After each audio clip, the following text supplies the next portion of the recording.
examen de la profesora Guadalupe Yolanda Ramírez Maldonado, que va a presentar sobre clases demostrativas interactivas de magnetismo en bachillerato. Pues le vamos a dar el tiempo, maestra, para que pueda hacer su presentación en aproximadamente unos 30-40 minutos, y posteriormente ya pasamos a unas preguntas y luego a la deliberación, y luego ya le damos este veredicto. Muchas gracias. Buenas tardes. Como acaba de decir el doctor César, mi tema es clases demostrativas interactivas en magnetismo. Bueno, ese es el contenido que será la tesis. Vamos a empezar con un poco del por qué escogimos este tema, ¿no? Nosotros, con la experiencia que tenemos a lo largo de los años, hemos visto que la física ha tenido ciertos problemas, más bien los muchachos son los que tienen ciertos problemas para la asimilación de los conocimientos. De ahí que nos dedicamos a la búsqueda de qué tipo de metodologías pueden existir para poder lograr un aprendizaje en los muchachos. Por eso, dentro de esa búsqueda encontramos, pues, ahora sí que una gran literatura, y encontramos como objetivo o como base el aprendizaje activo. Sí, por ejemplo, tenemos que en el aprendizaje activo, desde los 90 empezaron más o menos a surgir algunas metodologías, como la que tenemos, la de Thornton y Sokolov, que es en la que yo me basé en mi trabajo, McDermott y muchos otros trabajos, ¿no? Y aquí en México, bueno, sí se ha realizado la investigación, pero bueno, y de ahí es a donde nos estamos basando. El objetivo general de mi tesis es probar o comprobar si este tipo de metodología, las demostraciones interactivas, si funcionan en nuestro bachillerato, en el nivel medio superior del instituto. Ese es nuestro objetivo principal, la efectividad de esta metodología. De ahí, bueno, nos vamos a lo que son las preguntas que nos hicimos. ¿Qué tan eficiente resulta ser la metodología de CDI en la enseñanza del tema de magnetismo? Exactamente en lo que es en el centro de estudios donde yo trabajo, en la Wilfrido Massieu. Y bueno, y si existe diferencia entre los resultados obtenidos en el aprendizaje usando primero la metodología tradicional con respecto a la nueva metodología. Le llamo nueva porque, bueno, dentro del instituto, dentro del CECID es la primera vez que se aplica esa metodología. Bueno, las hipótesis es principalmente, bueno, si las prácticas que se diseñaron con la nueva metodología si logran alcanzar o desarrollar en los muchachos su aprendizaje para poder solucionar problemas contextuales o en su vida diaria, ¿sí? Y la otra pregunta es si la metodología tiene alguna diferencia o si los resultados hay realmente una diferencia entre la tradicional y la nueva metodología. Bueno, o la metodología CDI. Como vemos, la metodología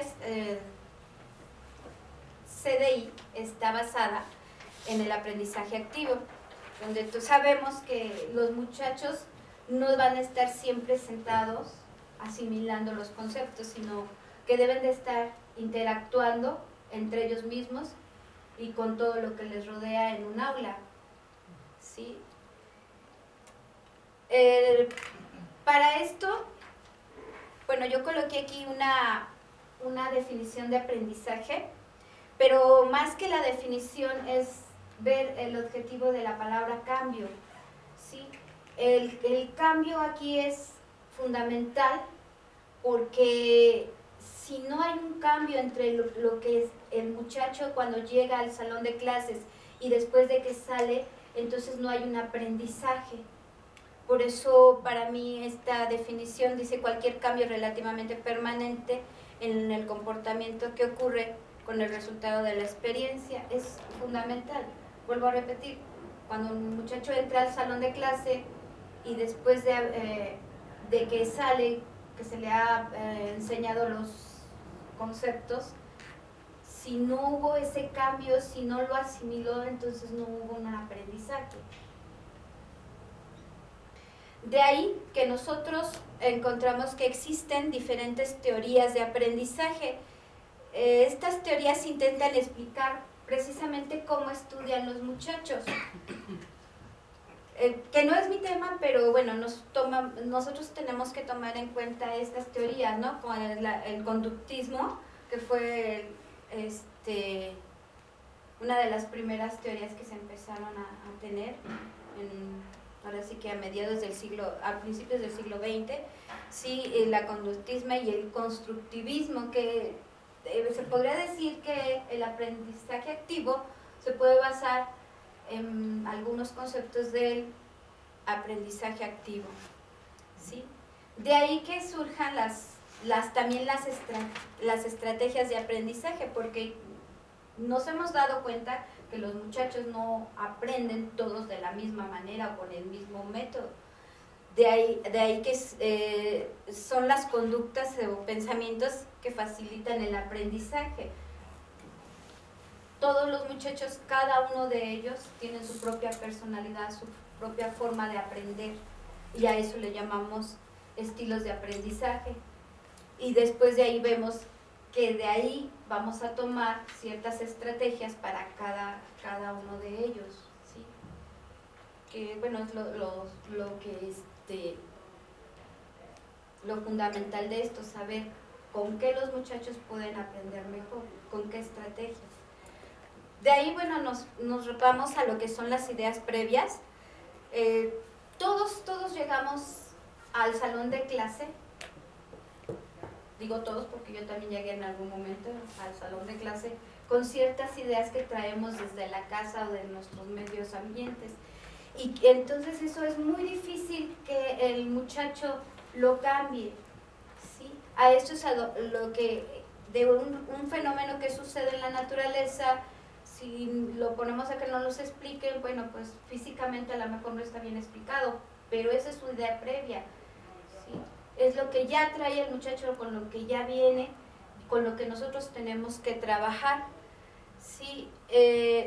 Nosotros tenemos todo lo que en el trabajo me basé primero, antes de analizar cada pregunta del cuestionario, nos basamos en las ideas previas, que son muy importantes, ¿sí? Porque queríamos saber con qué conceptos llegaban los muchachos, ¿sí? Y con qué conceptos salieron.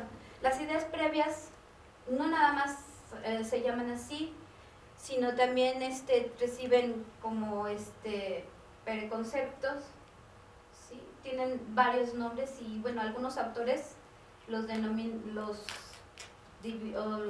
clasifican de diferente manera o para usarse de diferentes momentos.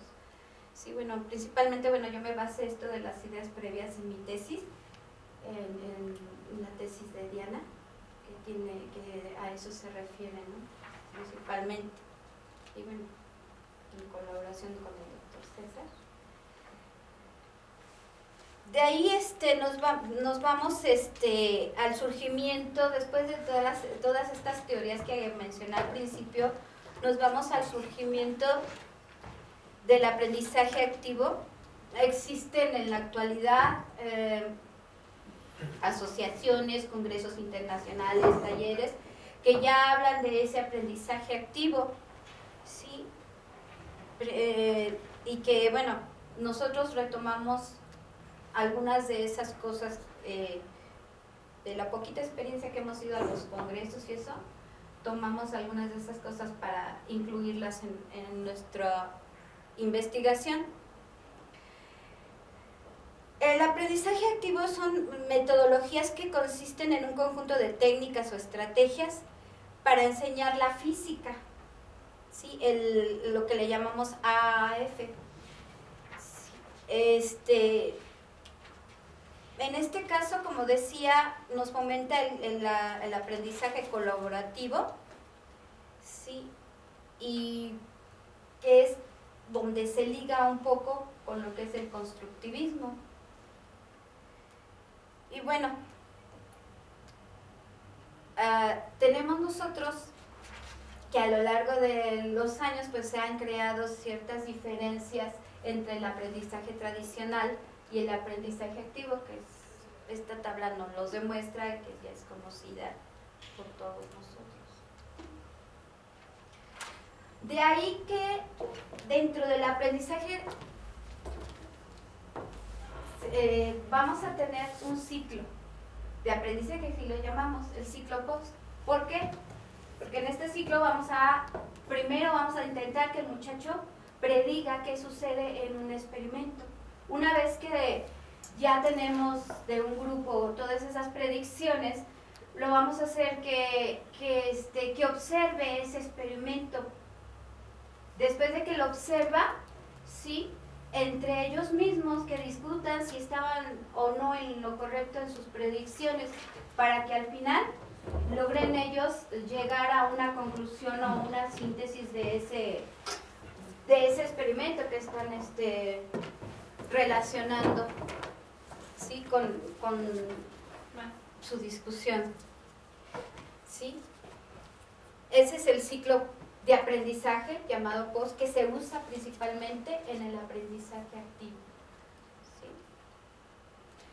Bueno, existen muchas estrategias que ya las conocemos, como los tutoriales, los workshops y todos esos trabajos, pero a mí me pareció muy interesante el de las clases demostrativas interactivas para poderlo aplicar, y porque, bueno, en base a mis necesidades que se tienen en la escuela, pues también eran lo que más se necesitaba. Nada más que Thornton y Sokolov lo que hacen aquí es utilizar computadoras. Yo no las utilicé, yo utilicé nada más, ahora sí que el experimento, mis aparatos, y hicimos esta demostración. Las clases demostrativas interactivas constan de 8 pasos. Primero, el profesor describe la demostración del fenómeno que se vaya a tener. Luego, se les da a los muchachos una hoja, que se le llama hoja de predicciones, en las cuales ellos tienen que predecir antes de ver la demostración. Luego, inmediatamente después, entre ellos mismos hacen una pequeña discusión para ver si es cierto que lo que creen que suceda, ¿sí?, es ahora sí como en comunidad, ¿no? Luego, después yo lo que hice, bueno, obtener las predicciones de los muchachos. Antes existía nada más un pizarrón blanco en el salón. Ahora ya nos implementaron pantallas táctiles, que es diferente, ya que se puede hacer otras cosas.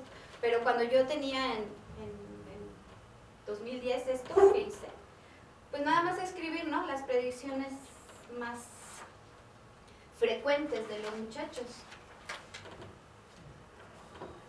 Bueno, luego el alumno registra ya sus predicciones, pero en forma de grupo, o sea que tenemos... Yo lo que hice fue tener 2 hojas de predicciones, una individual y una por equipo. Luego ya se realiza la demostración para ver si se comprueba o no lo que los muchachos predijeron. Y bueno, en esto tratamos de guiar al muchacho si las predicciones estaban incorrectas o correctas, guiarlos a lo que realmente debe de ser, a los conceptos. Y después, bueno, yo siempre lo he hecho, tratar de tener analogías de cada experimento, ¿no? En este caso, que es el 8º paso esta metodología. Bueno, ¿qué fue lo que yo hice? Primero, bueno, tenemos que ver si, de qué estaba yo rodeada. ¿Sí? Nosotros llegamos al sexto semestre, de enero a agosto. ¿Sí? Entonces ahí nosotros lo que tenemos en la Wilfrido Massieu, en el turno matutino, sí, tuvimos 4 grupos para esta investigación. Los 2 primeros, que es el 6IM2 y el 6IM6, fueron mis grupos. Aquí tenemos 4 carreras. El 6IM2 es de técnico en instalaciones y mantenimiento, y de procesos industriales, y el 6IM6 es el de instalaciones y mantenimiento eléctrico. Luego el 6IM9 es el de profesor José Orozco, y el que es de técnicos en telecomunicaciones, y el 6IM15 es el de técnicos en construcción. Son las 4 carreras que se imparten en este bachillerato, que es bachillerato físico-matemático. Sí, en cada plantel dentro de los CECIT se imparten diferentes carreras. En este caso son las que yo traté de tomar de todos un poco, ¿verdad? De las 4, para ver la diferencia entre unos y otros alumnos, porque sí hay conceptos que ya han visto ellos cuando llegan a sexto semestre en física, y hay otras carreras que no han visto nada de nada. Bueno, no tienen conceptos de magnetismo en este caso. Entonces, bueno, también nos hicimos la pregunta de cómo es el rendimiento de los muchachos, ¿sí? Y también qué factores son los que afectan este rendimiento. De tal manera que hicimos un estudio socioeconómico muy pequeño, ahora sea muy light, sí, tomado con referentes. Se les aplicó a los muchachos, que fueron 123 encuestas, que fueron de los 4 grupos, ¿sí? Y, por ejemplo, tuvimos que, del total de alumnos, tuvimos un porcentaje del 26.83 de mujeres. Todavía el porcentaje de mujeres es bajo en este tipo de carreras. Si nos vamos a otros CECITs donde hay administración, es más alto.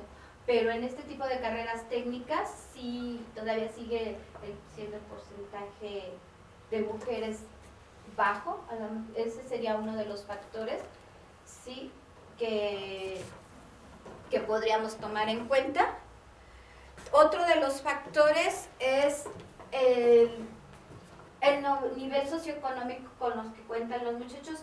Por lo regular, el nivel que llegan los muchachos es medio, ¿sí? Medio alto, porque algunos a veces hasta coche traen, muy raros, pero sí lo hay, y medio bajo.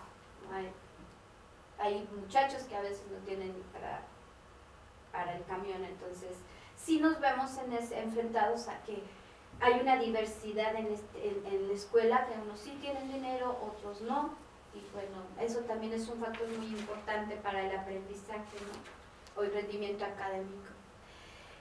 ¿De dónde provienen? Bueno, en este caso, para este tipo de experiencia, la mayoría, si ven, sí es del Estado de México. Podemos decir que podrían ser del Distrito Federal, pero no, sino que el Estado de México, todo su alrededor, es el mayor porcentaje. También ese es un factor, ¿no? Porque no es lo mismo decir vivo en Atizapán que vivo en Nezahualcóyotl o Naucalpan, o sea, Tatente, a Los Reyes, ¿verdad? Entonces también es un factor económico que también vemos que también influye en el aprendizaje de los muchachos. Bueno, se hicieron muchas otras más preguntas. Algo que sí me resalta mucho es que los muchachos,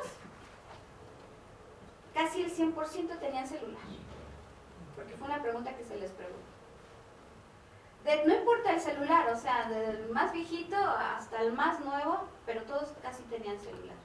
Y también otro factor que interviene dentro de la investigación es que todos era la primera vez que cursaban física 4. Sí tenían como antecedente, obviamente tenían que haber cursado física 1, que era mecánica, física 2, que es una combinación de dinámica y calorimetría y todo eso, bueno, termodinámica, y física 3, que era electrostática y electrodinámica. Entonces esos son sus antecedentes que los muchachos traen. Sí, para avalar el aprendizaje de este tema, aplicamos un examen de diagnóstico.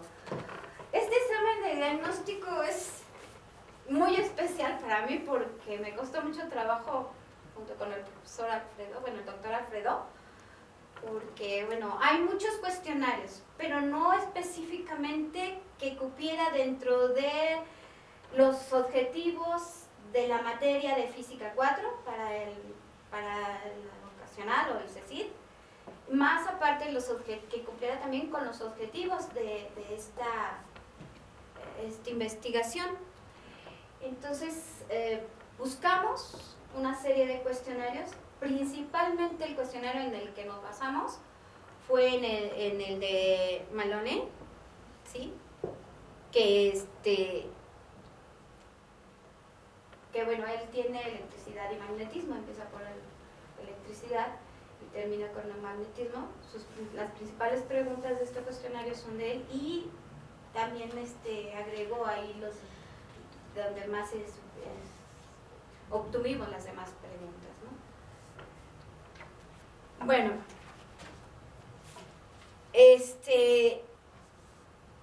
en el examen de diagnóstico primero lo aplicamos, ¿sí?, antes de que tuvieran cualquier contacto con magnetismo.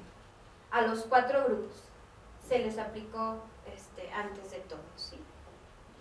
Y ahí nosotros, después de ahí, nos fuimos ya a realizar la práctica. Inmediatamente después a realizar la práctica, la primera práctica de magnetismo. Inmediatamente, obviamente aquí nosotros tenemos una pequeña muestra de lo que es las prácticas, que les digo que fueron 2, no fue un experimento, fueron varias demostraciones.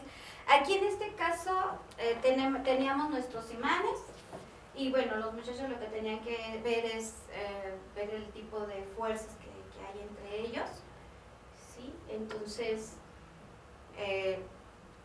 nada más era acercar a los polos, ya sea opuestos o del mismo color, para ver qué era lo que ellos observaban. Sí, obviamente les digo todo esto con la metodología que antes les mencioné. ¿Sí? Bueno, llegamos ya a lo que es el análisis de los datos. Nosotros aquí tenemos, sí, primero, sí, en el pretest nos sirvió de base, primero, para identificar algunas ideas previas, ¿sí? Luego para ver cómo llegaban los muchachos con los conocimientos de magnetismo. Si ven, están casi parejos, casi, ¿sí? Que podemos decir que llegaban se puede decir que llegaron casi todos con los mismos conocimientos, ¿sí? Bueno, y al lado tenemos pues ya el promedio, ¿sí?, del post-test, donde se ve si ya un poco de la diferencia antes de calcular la ganancia. O sea, aquí todavía no calculo la ganancia. Nada más es qué fue lo que pasó con el examen de pretest. Entonces, como conclusión aquí lo que vemos es que los muchachos llegaron con los mismos conocimientos, todos, ¿sí?, antes de tener aquí. Bueno, aquí tengo mi tabla de las preguntas y cuántos alumnos contestaron en cada pregunta en el pretest. Esto es del pretest, ¿sí? Pues no sé, hay unas preguntas que sí están nulas antes de comenzar, ¿sí? Y hay otras que no, que están muy altas. Entonces, si ven hacia abajo tenemos los totales de cada una de las preguntas.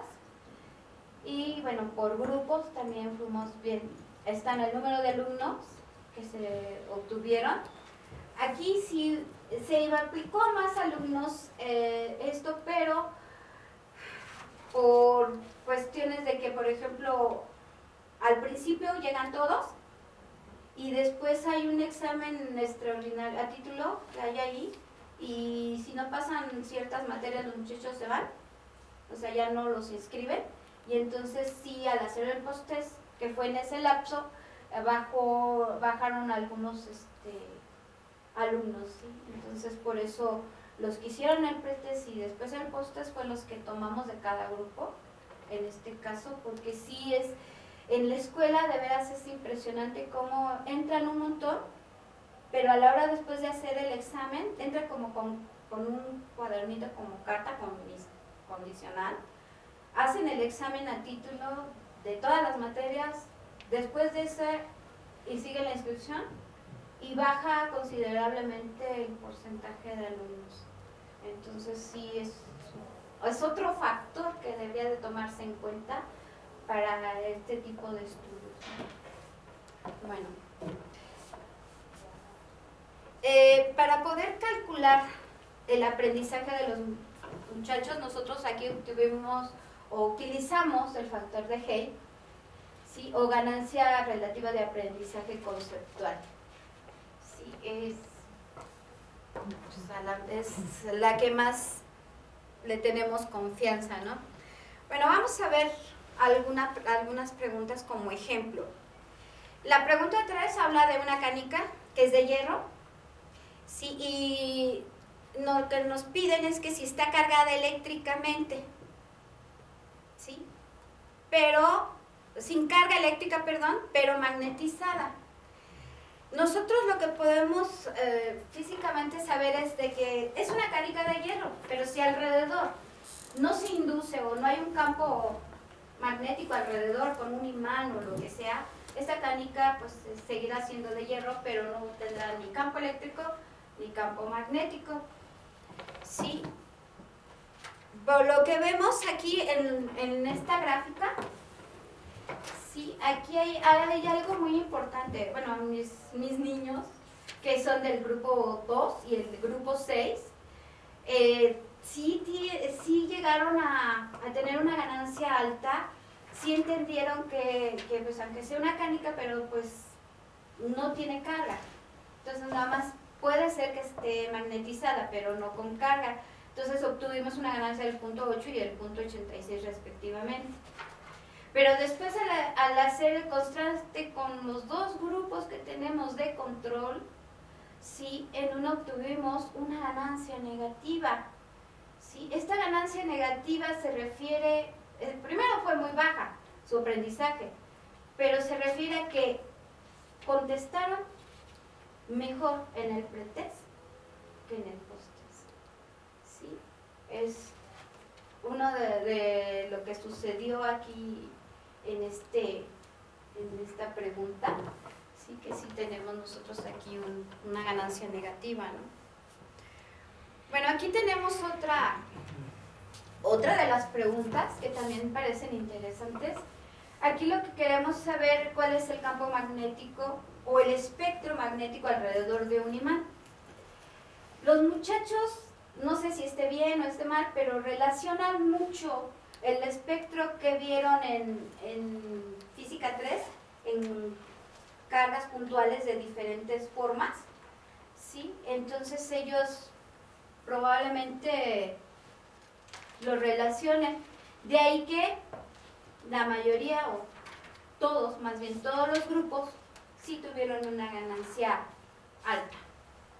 ¿Sí? Recordando que Hay divide en ganancia baja, media y alta, dependiendo de los resultados.